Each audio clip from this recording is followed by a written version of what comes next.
Hello, everyone. The book that we chose to read and present on is called Crisis Leadership, and it's written by Gene Klon. In this book, Klon uses lessons from military experience, organizational experiences, and the power of influence to teach us how to lessen the impact of chaos on people that we may be leading. While Klon's background is primarily from the military, he also draws on examples from outside of the military world to further explain himself in this book. Just to provide you with a little bit more information about the author, he does have 25 years of service in the U.S. Army. He served on tours of duty in Vietnam, Germany, Panama, the Persian Gulf, Italy, and Belgium. He also served as a senior member of the U.S. military delegation to NATO, and he also holds a PhD in systems leadership. One of the points that Klon made in his book focused on the example of leading with a lighter touch. We're all familiar with the stereotypical drill sergeant belittling soldiers, screaming at them. Studies showed during the Vietnam War that heavy-handed leadership tactics such as intimidation and bullying do not work effectively in emotionally charged crisis situations. During the Vietnam War, it was also noted that leaders who used such tactics tended to encounter passive-aggressive behavior, insubordination, and mutiny from soldiers who were serving under them. Leaders who were using positive influencing tactics were effective in achieving their goals even in combat situations. Traditional authoritarian leadership methods were found to be generally counterproductive. They frequently alienated soldiers to the point where the opposite result of what was desired was actually achieved. As we look at this video clip from the movie We Were Soldiers, we will first see an example of a unit commander noticing a soldier unable to keep up on a run. He has this soldier take off his boots, and this reveals a wound on his foot.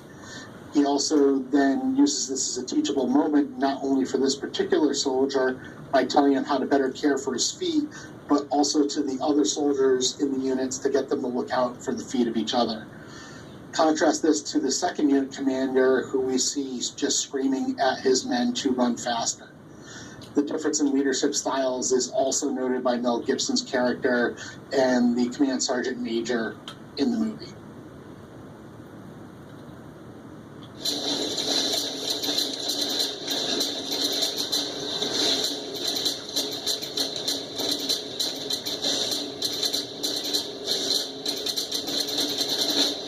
Apple, take your boots off. Go on. Everybody, take your boots off. Everybody. Socks, too.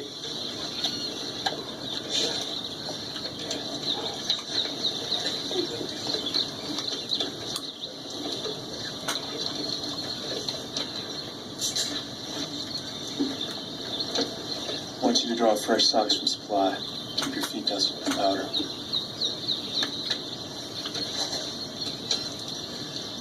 Everybody check each other's feet like Godbolt and me. Now that young man's a leader. Yes, sir. That other feller. A big, strong one there. He wants to win medals.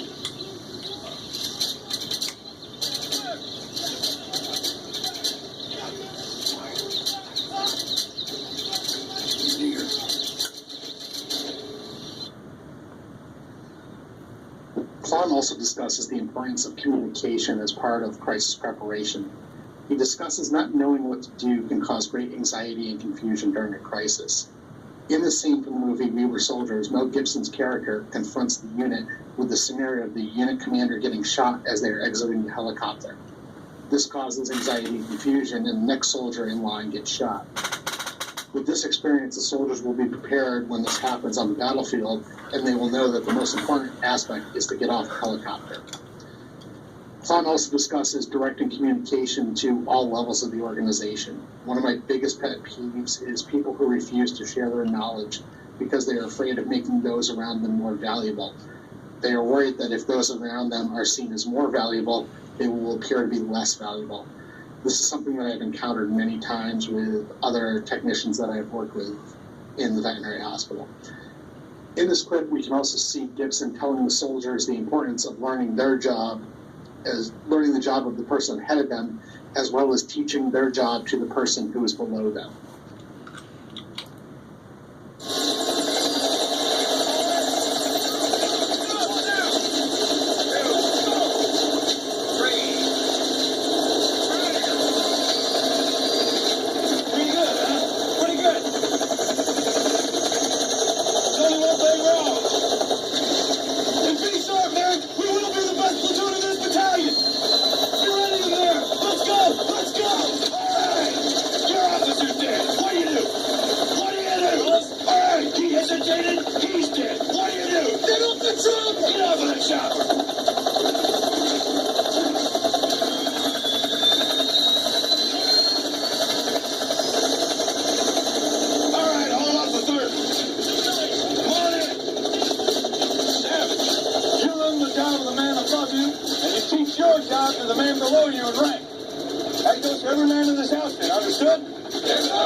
That I wanted to share with you relates to storytelling and crisis leadership. For the most part, the things that he discussed in this book were ideas that came as no big surprise to me. He points out that a common trait of organizational leaders is the ability to tell stories. He points out that stories give encouragement, reinforce relevant principles, focus on pertinent morale, and give directions. I know that I myself will frequently tell stories about situations that I have experienced as a way of reinforcing the material that I am teaching in class. The statement that did catch me a bit off guard initially was where Klon writes that military leaders have known for years the importance of a good story in relieving stress and tension in an emergency situation. This immediately made me think of this scene from Saving Private Ryan, where Tom Hanks's character diffuses a situation between his soldiers by telling a story and gets them back on track to complete the mission at hand.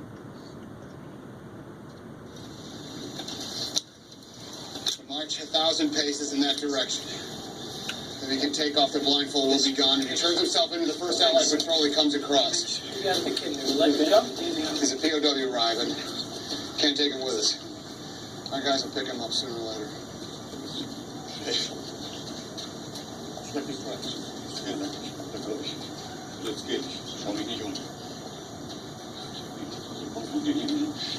Yeah, only if he doesn't get picked up by his own Wehrmacht first and then thrown back into circulation. Can't we just let the enemy go? This is such bullshit. You all got that right. Bullshit. Yeah, right. This is bullshit. Shooting prison. How bullshit? It's against the goddamn rules. Yeah, but the goddamn rules just walked off with you and your friend. I guess that was the decent thing to go. Okay.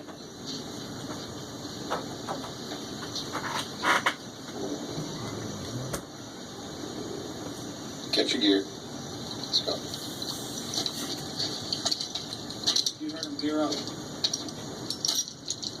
Captain just gave you an order. Yeah. Big order to take this machine gun. That was a real doozy, wasn't it, Sergeant? Supposed to do a way out of line.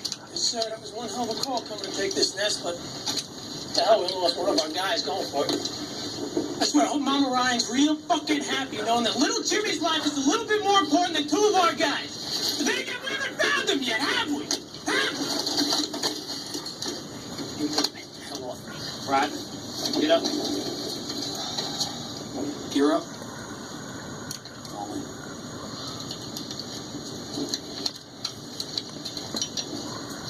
I'm done with this mission.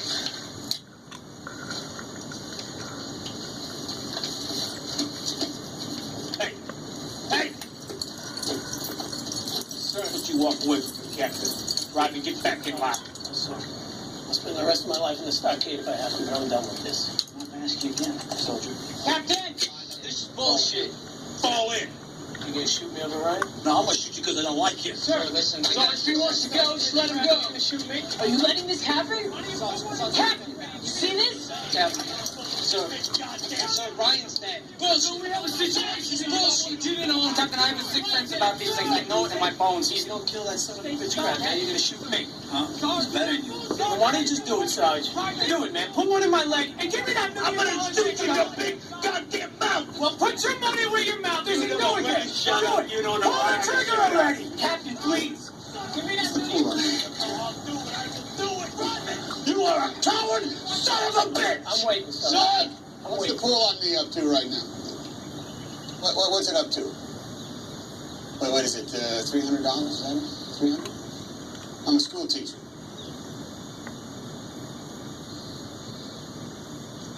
I teach English composition.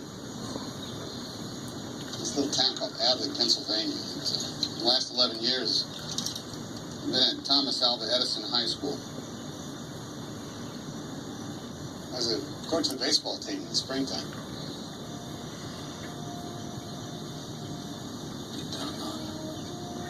Back home, and I tell people what I do for a living. They think, well, that figures. But over here, it's a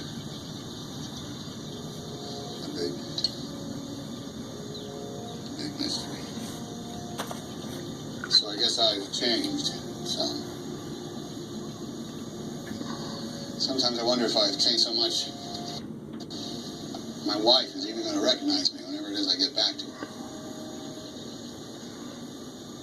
And how I'll ever be able to tell her about days like today. Ryan. I don't know anything about Ryan. I don't care. Man means nothing to me. It's just a name. But if going to Ramel and finding him so he can go home, if that earns me the right to get back to my wife, well then that's my mission. You gonna leave? You gonna go off and fight the war?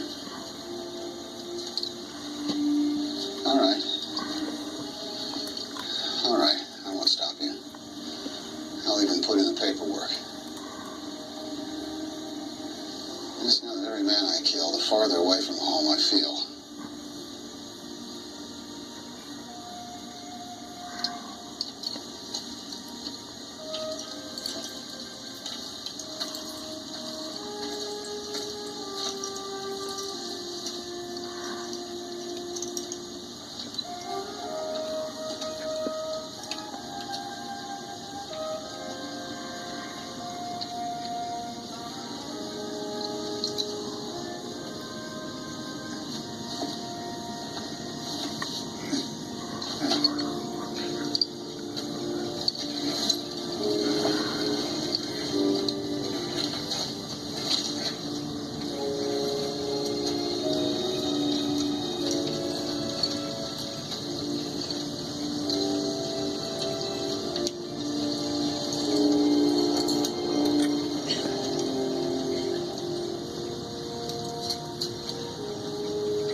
The book recommends a method of feedback called situation behavioral impact, and it's supposed to reduce the defensiveness of the person that you're speaking to and focus on the impact of the behavior and not judging a person or seeking motives. So this type of feedback method makes it easier and more comfortable to deliver feedback to someone, because it's not aimed at judging the person's personality. There's 3 stages to it. It asks the person giving the feedback to describe the situation where their specific behavior occurred. The next stage, the behavior is not interpreted as to the motives, but is limited to looking at their actions, their comments, or body language. And in the 3rd stage, the leader describes the impact that their behavior has. So they might address the consequences, the impact that the behavior has on others, and whether their behavior was effective or ineffective in a particular situation. The video from the blind side, if you view the clip, Sandra Bullock in this situation, she is talking to who she adopted, but he's also a football player on the team. And she's focusing on his behavior, not his personality. She's letting him know how to interact with the team, that he should be looking at them as a family and therefore protecting them. And if you do view this clip, I think it's a good example of how he's not defensive. He listens because she's delivering the message in a very non-judgmental way.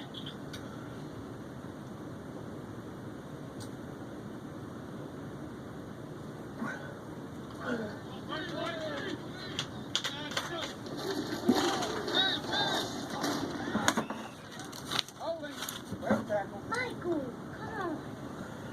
Or? Hold it inside here between the tits. You got it? Will you look at me, son? If you grab them outside here like this with that horse collar thing you just did, you're gonna get flagged and I'm gonna be pissed. You hear me? All right, let's go. Baby, wash my stuff, all right? Okay. Well, at least they're looking at them off the bus. They'll be terrified till they realize he's a marshmallow. Looks like Tarzan plays like Jane. You mean it hurt? We're in the middle of practice, Leanne. Thank me later. Michael, do you remember when we first met and we went to that horrible part of town to buy you those dreadful clothes? And I was a little bit scared. You told me not to worry about it because you had my back. You remember that? Yes. And if anyone tried to get to me, you would have stopped them, right? And when you and SJ were in that car wreck, what did you do to the airbag? Stopped it. You stopped it. You stopped it. This team is your family, Michael. You have to protect them from those guys, okay? Listen. Okay. Tony here's your quarterback, all right? You protect his blind side. When you look at him, you think of me, how you have my back, how you have his, okay? All right, Tony, go back. All right. Uncle Lumpy here is your tailback. When you look at him, you think of SJ. Now, you never let anyone or anything hurt him. You understand me? All right, go back. Got it? What about Collins and Mr. Tony? Fine, they can be on the team too. Are you going to protect the family, Michael? Yes, ma'am. Good boy. And we'll have some fun.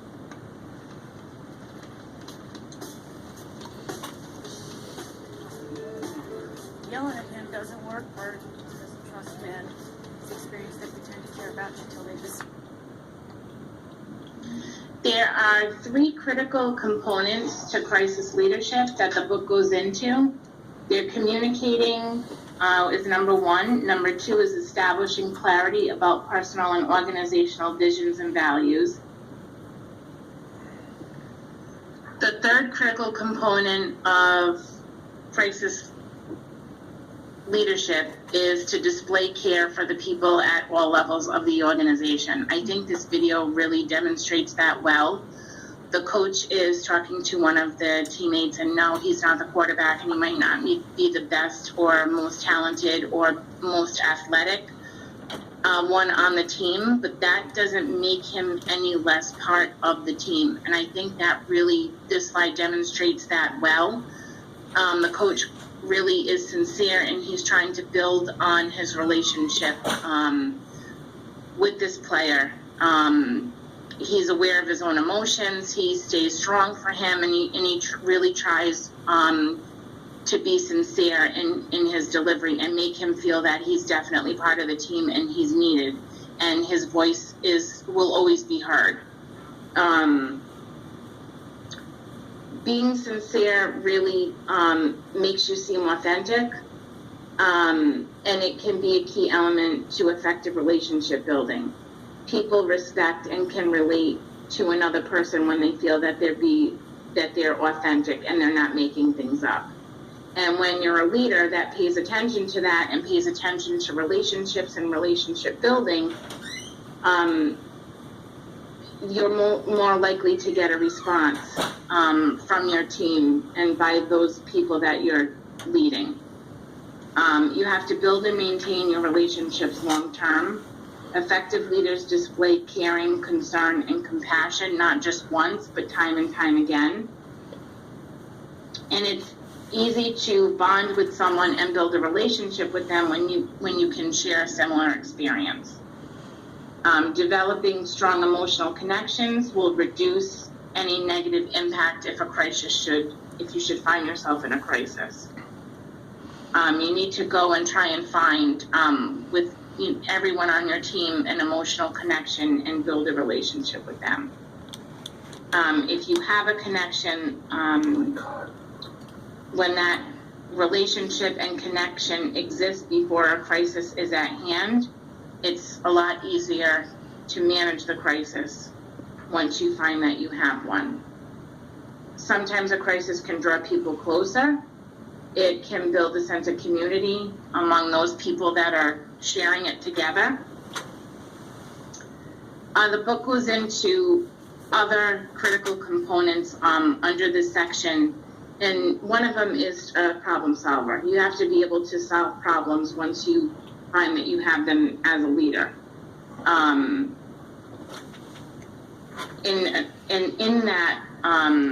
In that is also resolving conflict. There's a lot of stress and pressure that comes that can cause friction and tension between employees at all levels in the organization. It doesn't matter if they're at the top or they're not, but the conflict can cause animosity and can last way beyond when the crisis is actually over.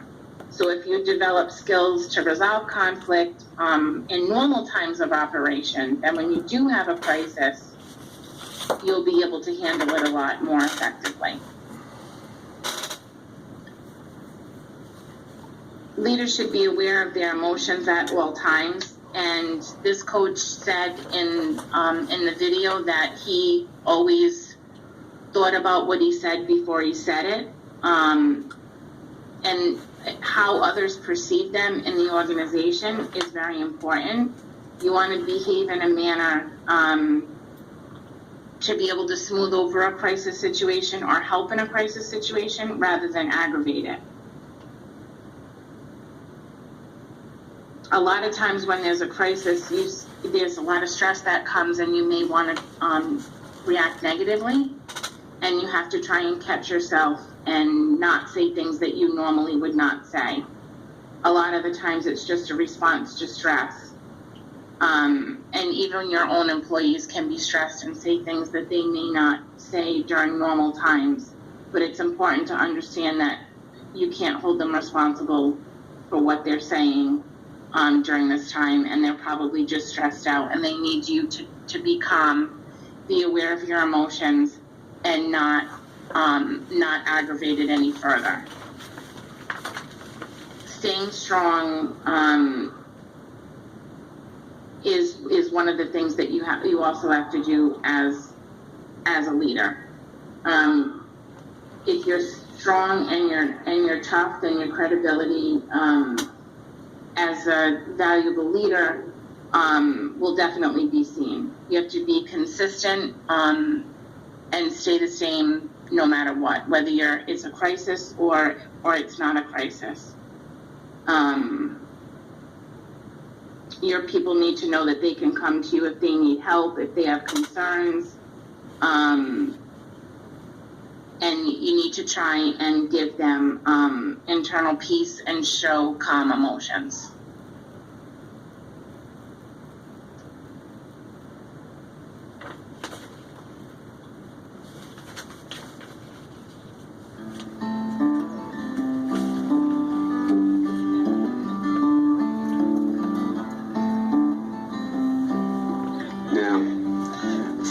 Worked up.